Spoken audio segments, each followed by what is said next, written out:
Hello and welcome back to my channel. तो आज हमारी स्टोरी एक नई स्टोरी की स्टार्टिंग हो रही है, जिसमें एक सीईओ और हीरोइन की स्टोरी और दो बच्चों की। तो स्टोरी की स्टार्टिंग ही वहाँ से होती है, जहाँ हमारा सीईओ हीरोइन को ब्लेम कर रहा होता है उसके सिस्टर की डिसेबल होने की वजह से और उसकी ग्रैंड मदर की डेथ के लिए भी। हमारी हीरोइन उसे समझा रही होती है कि ऐसा कुछ नहीं है, उसने कुछ भी नहीं किया है। लेकिन सीईओ उसको डिवोर्स पेपर्स थमा देता है और हमारी हीरोइन को भी वो साइन करने पड़ते हैं रोते रोते। सीईओ भी यहाँ पे थोड़ा बहुत हर्टफुल दिखाया जा रहा था, लेकिन अब उसने भी ठान लिया था, वो वहाँ से सी हमारी हीरोइन को सुना के चला जाता है। हीरोइन की जो फ्रेंड थी वो उससे पूछती है कि तुमने उसे बताया क्यों नहीं कि तुम उसके बच्चे की माँ बनने वाली हो, यू आर प्रेग्नेंट। तो वो कहती है कि जब रिश्ता ही नहीं रहा तो इसको बताने का फ़ायदा क्या था। इधर हमारे हॉस्पिटल में दिखाया जाता है कि हीरोइन को एक बेबी हुई है, लेकिन वो बेबी बहुत ज़्यादा कमज़ोर है। उसका इलाज है ना हीरोइन के बस की बात नहीं है, जिस पे हीरोइन है ना अपने हस्बैंड यानी सीईओ का नंबर उनको देती है और कहती है ये बेबी उनको दे देना और कहना इसका ख्याल रखने के लिए। और यहाँ पे सीन कट होता है जहाँ हमारी हीरोइन एयरपोर्ट से आ रही होती है, उसका लुक पूरा चेंज हो गया होता है, उसके चेहरे पे जितने भी स्कार्स होते हैं वो सब साफ़ हो गए होते हैं। आती वो अकेली नहीं है अपने साथ, उसके साथ उसका एक फ्रेंड भी आता है जो मेरे हिसाब से उसे पसंद करता है, पर हमारी हीरोइन उसे नहीं लाइक करती। लेकिन हीरोइन के साथ एक बच्चा भी होता है और ये उसी का बेटा है। खैर यहाँ से वो जो उसके साथ फ्रेंड आया था वो हांगकांग चला जाता है कुछ काम से, लेकिन हमारी हीरोइन अपने फ्रेंड से मिलती है। वो उन दोनों को बहुत अच्छे से ट्रीट करती है, उन दोनों को बहुत अच्छे से बुलाती है। इधर हमें हमारा सीईओ भी दिखाया जाता है जो अपनी बेटी के साथ था। दोनों एक दूसरे को क्रॉस करते हैं पर देख नहीं पाते। इधर हमारी हीरोइन अपनी फ्रेंड के साथ कैसे थैंक यू बोल रही होती कि तुमने अगर मेरा झूठा डेथ सर्टिफिकेट नहीं बनाया होता तो आज मैं इस झंझट से निकल नहीं पाती। जिस पे वो कहते हैं कि वो आइडिया तो हम दोनों का ही था, और वो उसे कुछ गिफ्ट भी देती है। खैर यहाँ से जो है ना वो सीन शिफ्ट होता है, तब हमारी हीरोइन अपने काम पर जा रही होती है, लेकिन तभी वो बेबी आ जाती है यानी गर्ल आ जाती है। वो उसे गले लगाती है कि मम्मा मम्मा आप यहाँ क्या कर रहे हो।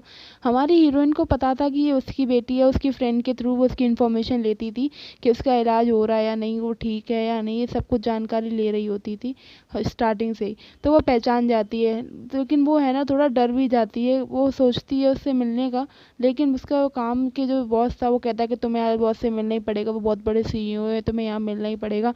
और वो जाने वहाँ से खिसकने का सोच रही होती, क्योंकि मतलब बेबी वहाँ है तो सीईओ भी वहाँ होगा, और वो उसको देखना नहीं चाहती थी। लेकिन वो उसे अवॉइड नहीं कर सकती थी, इसीलिए वो मास्क और चश्मा लगा लेती है और उससे दूर भागने के लिए।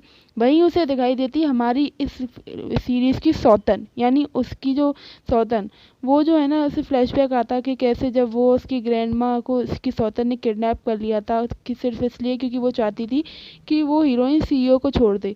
वो उसे कहती है कि तुम कुछ भी कर लो, तुम कुछ नहीं बिगाड़ सकती है, लेकिन सौतन तो कहती, सौतन ने उसका चेहरा भी बिगाड़ दिया था और उसकी ग्रैंड मदर को भी मार दिया था। इनफैक्ट उल्टा धमकी और दी थी कि तो मुझसे टकराएगा वो कभी बच नहीं पाएगा, तुमने हिम्मत कैसे की मुझसे टकराने की, और अब मैं तुम्हें छोड़ूंगी नहीं। और ये सारा जो किया धरा था वो इसी सौतन का था, बेचारी ब्लेम सारी हमारी हीरोइन पे लगा दिया था। इधर जो हीरोइन का बॉस उसे मिलने ले जाता है जब सीईओ से, उसकी शक्ल देख के तो वो वहाँ से भाग ही जाती है, क्योंकि मतलब उसे डर था कि कहीं वो उसे पहचान ना ले। जो हमारी सौतन थी वो नाराज़ होती, कैसे हो तुम, तुम्हारी कंपनी के एम्प्लॉय बिल्कुल सीरियस नहीं है, मैं उसी की डिज़ाइन का वो चाहती हूँ। वो कोई ज्वेलरी डिज़ाइन करवा रही थी। खैर हमारी प्रिंसेस यहाँ आ जाती है और वो कहती है डैड डैड आपको पता है कि मैंने मॉम को देखा। जिससे वो कहती है सौतन की तुम पागल हो गई हो क्या, तुम्हारी मॉम 5 साल पहले ही मर गई है, अब तुम्हारी मॉम जिंदा नहीं है। वो जाके अपने डैड के गले लग जाती है और वो भी उसे धमकी देता है कि तुम्हारी हिम्मत कैसे हुई मेरी बेटी से ऐसे बात करने की। वो तो कहते मैं ऐसा भाई मैं ऐसा कुछ नहीं कहती ब्रदर ब्रदर, पर वो उसे लेके वहाँ से चला जाता है प्रिंसेस को। वो उसे बोलती कि डैड आपको मामा को ढूंढना ही पड़ेगा, मैंने उन्हें देखा था ऐसे ऐसे।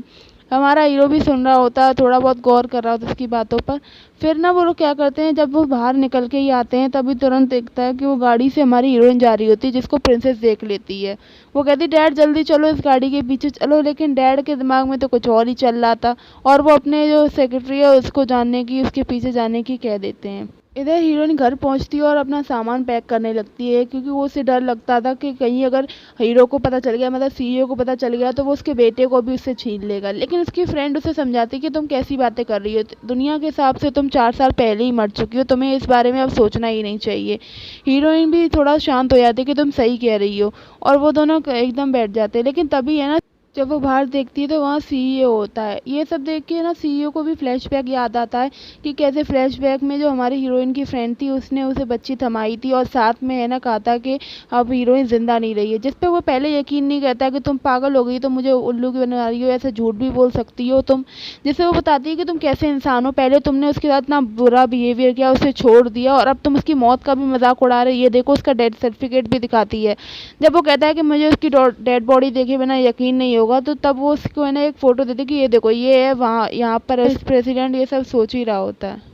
सीईओ को डाउट हो जाता है और वो अपने सेक्रेटरी से कहता है कि मुझे ये कोइंसिडेंस नहीं लग रहा है कि हमारी हीरोइन भी उसकी फ्रेंड के साथ है, मतलब वो कैसे उसकी फ्रेंड हो सकती है जो उसी से डिज़ाइनर की, और उसे चेक करने के लिए कहता है।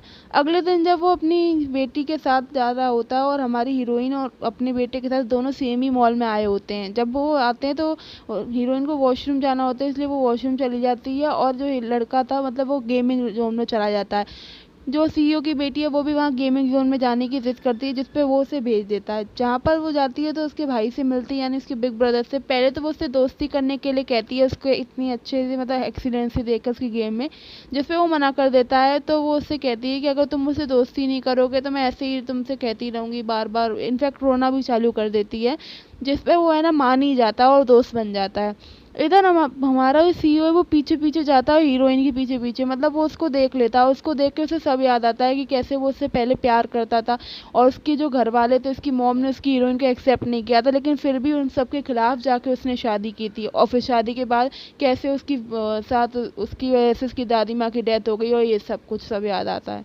जब हमारी हीरोइन पलट के देखती है तभी सीईओ से हक कर लेता है और कहता है कि मैंने तुम्हें बहुत याद किया, मैं तुम्हें बहुत मिस करता था, मैं तुमसे बहुत प्यार करता हूँ, ऐसी बातें करने लगता है। जिससे वो कहती है कि तुमने गलत इंसान को हक किया, मैं वो नहीं हूँ, तो मुझे गलत समझ रहे हो, ये है वो है।